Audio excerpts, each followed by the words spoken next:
Hey guys, welcome to Isha spice tasty world. എല്ലാവർക്കും നമസ്കാരം.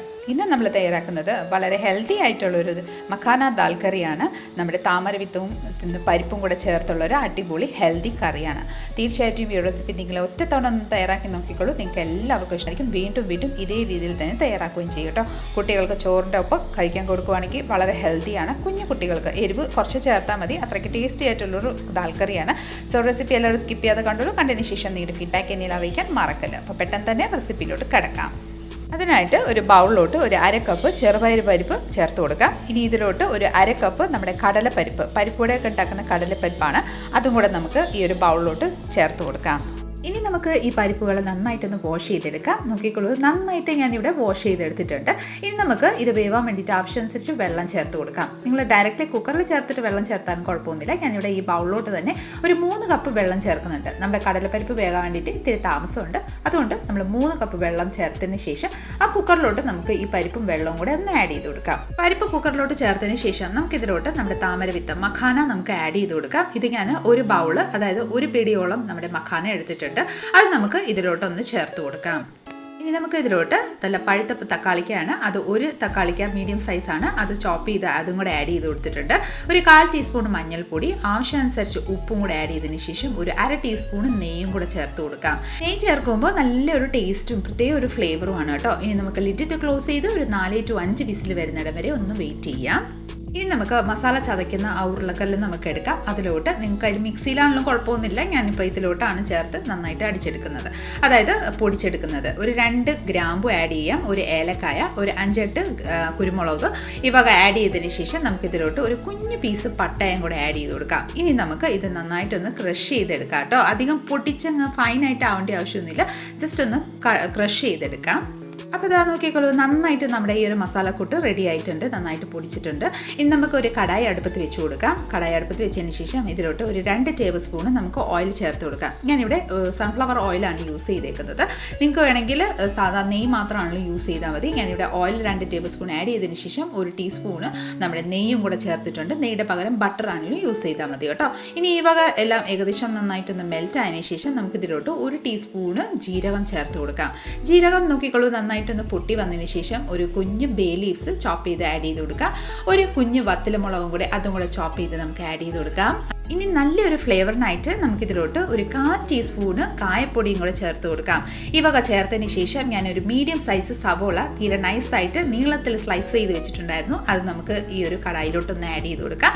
അതിനുശേഷം ഒരു കുഞ്ഞ് ഒരു 5-10 നമ്മുടെ വെളുത്തുള്ളി ഉണ്ടായിരുന്നു, തീരെ കുഞ്ഞായിരുന്നു. അതുകൊണ്ട് ഞാൻ 5-10 എടുത്തിട്ടുണ്ട്. അത് നീളത്തിൽ സ്ലൈസ് ചെയ്തിട്ടുണ്ട്. ഒരു കുഞ്ഞ് പീസ് നമ്മുടെ ഇഞ്ചി എടുത്തിട്ടുണ്ട്. അതും കൂടെ നീളത്തിൽ തന്നെ അരിഞ്ഞെടുത്തതിന് ശേഷം നമുക്ക് ഈ വക എല്ലാം ഒരുമിച്ച് നന്നായിട്ടൊന്ന് വഴറ്റിയെടുക്കാം. സവോള എല്ലാം ഏകദേശം ഇത്തിരി ഒന്ന് വഴറ്റിയതിന് ശേഷം നമുക്കിതിലോട്ട് ഒരു 2 മീഡിയം സൈസസ് മുളക് ഞാൻ ചോപ്പ് ചെയ്തിട്ടുണ്ടായിരുന്നു. അതും കൂടെ ആഡ് ചെയ്തിട്ടുണ്ട്. എരിവ് നിങ്ങളുടെ താല്പര്യം അനുസരിച്ച് ആഡ് ചെയ്തോളൂ കേട്ടോ. ഞാനിവിടെ 2 പച്ചമുളകാണ് ആഡ് ചെയ്തേക്കുന്നത്. ഈ വക എല്ലാം നന്നായിട്ടൊന്ന് മിക്സ് ചെയ്ത് നമുക്കൊന്ന് വഴറ്റി കൊടുക്കാം. ഇനി നമുക്ക് ഇതിലോട്ട് കുറച്ച് മുന്നേ നമ്മൾ പൊടിച്ച്, അതായത് ക്രഷ് ചെയ്ത് വെച്ചിരിക്കുന്ന ആ മസാലക്കൂട്ട് നമുക്ക് ആഡ് ചെയ്ത് കൊടുക്കാം. ഇനി അതും കൂടെ എല്ലാം നന്നായിട്ടൊന്ന് മിക്സ് ചെയ്ത് നന്നായിട്ടൊന്ന് വഴറ്റി കൊടുക്കാം. സവോള എല്ലാം ഏകദേശം നന്നായിട്ടൊന്ന് വഴറ്റി വന്നതിന് ശേഷം ഞാനിവിടെ ഒരു 10 to 15 കാഷ്യൂനട്ട് തീരെ നൈസായിട്ട് ചോപ്പ് ചെയ്തിട്ടുണ്ടായിരുന്നു. അതും കൂടെ നമുക്ക് ഇതിലോട്ടൊന്ന് ആഡ് ചെയ്ത് കൊടുക്കാം. ഒരു 5-8 കിസ്മിസും കൂടെ ആഡ് ചെയ്ത് കൊടുക്കാം കേട്ടോ. പ്രത്യേക ഒരു ടേസ്റ്റാണ്. ഇത് വേണമെങ്കിൽ നമുക്ക് സ്കിപ്പ് ചെയ്യാം, താല്പര്യം ഉണ്ടെങ്കിൽ ആഡ് ചെയ്താൽ മതി. പക്ഷേ കിസ്മിസ് ആഡ് ചെയ്യുമ്പോൾ ഒരു പ്രത്യേക ഒരു ടേസ്റ്റാണ് കേട്ടോ. ഇനി ഈ വക എല്ലാം നന്നായിട്ടത് വഴറ്റി കൊടുക്കാം. നോക്കിക്കോളൂ, നന്നായിട്ട് ഇത് വഴണ്ട് വന്നിട്ടുണ്ട്. ഇനി നമുക്ക് ഇതിലോട്ട് മസാലകൾ ആഡ് ചെയ്ത് കൊടുക്കാം. അതിനായിട്ട് ഞാനിവിടെ ഒരു 1/4 ടീസ്പൂൺ മഞ്ഞൾപ്പൊടി ആഡ് ചെയ്യുന്നുണ്ട്. മഞ്ഞൾപ്പൊടി ആഡ് ചെയ്തതിന് ശേഷം നമുക്കിതിലോട്ട് ഒരു 1/2 ടീസ്പൂൺ മുളക് പൊടി ആഡ് ചെയ്ത് കൊടുക്കാം. പച്ചമുളകൊക്കെ ചേർത്തുകൊണ്ട് ഇത്തിരി എരിവുണ്ടായിരിക്കും, അതുകൊണ്ട് ഞാൻ 1/2 ടീസ്പൂൺ മുളക് പൊടി ചേർത്തിട്ടുണ്ട്. ഇനി ഇതിലോട്ട് ഒരു 1/2 ടീസ്പൂണ് നമ്മുടെ മല്ലിപ്പൊടിയും കൂടെ ആഡ് ചെയ്തതിന് ശേഷം 1 ടീസ്പൂൺ നമ്മുടെ കിച്ചൺ കിങ് മസാലയാണ് ആഡ് ചെയ്തേക്കുന്നത്. നിങ്ങളുടെ കയ്യിൽ വേറെ എന്ത് മസാല, വെജിറ്റബിൾ മസാല ഉണ്ടെങ്കിൽ അതാണല്ലോ ആഡ് ചെയ്തോളൂ കേട്ടോ.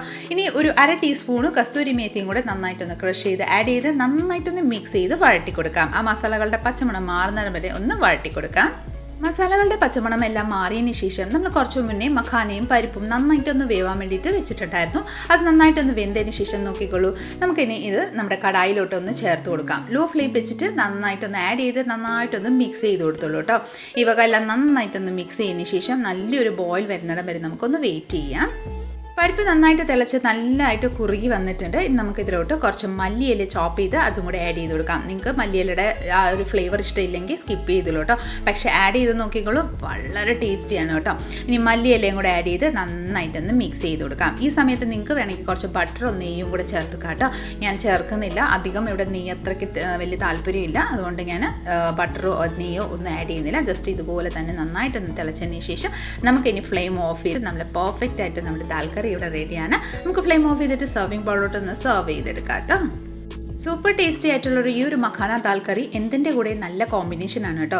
ചപ്പാത്തി, പൂരി, ജീര റൈസ്, നമ്മുടെ സാധാരണ വെജ് ബിരിയാണി, എന്തൊക്കെ എന്തിനു വേണ്ടിയിട്ട് നന്നായിട്ടൊന്ന് കൂട്ടി കഴിക്കാൻ പറ്റിയ ഒരു സൂപ്പർ ടേസ്റ്റി ആയിട്ടുള്ളൊരു കറിയാണ്. അപ്പം നമ്മുടെ ഇന്നത്തെ ഈ ഒരു സ്പെഷ്യൽ ദാൽ മഖാന കറി നിങ്ങൾക്ക് എല്ലാവർക്കും ഇഷ്ടപ്പെട്ടെന്ന് വിചാരിക്കുന്നു. ഇഷ്ടമായിട്ടുണ്ടെങ്കിൽ ഒന്ന് ലൈക്ക് ചെയ്തും ഫാമിലി മെമ്പേഴ്സിനും റിലേറ്റീവ്സിനും ഫ്രണ്ട്സിനും എല്ലാവർക്കും ഒന്ന് ഷെയർ ചെയ്ത് നമ്മളൊന്ന് സപ്പോർട്ട് ചെയ്തേക്കണേ. കൂടാതെ ഇതുപോലെ നല്ല നല്ല റെസിപ്പിക്കായി ഇഷ സ്പൈസി ടേസ്റ്റുകൾ ചാനൽ ഒന്ന് ഫോളോ ചെയ്യും സബ്സ്ക്രൈബും കൂടെ ചെയ്ത് നമ്മളൊന്ന് സപ്പോർട്ട് ചെയ്തേക്കാം. അടുത്ത നല്ലൊരു റെസിപ്പിയും കൊണ്ട് വരുന്നിടം വരെ എല്ലാവരും stay tuned, be happy and keep smiling. Thank you for watching and bye bye.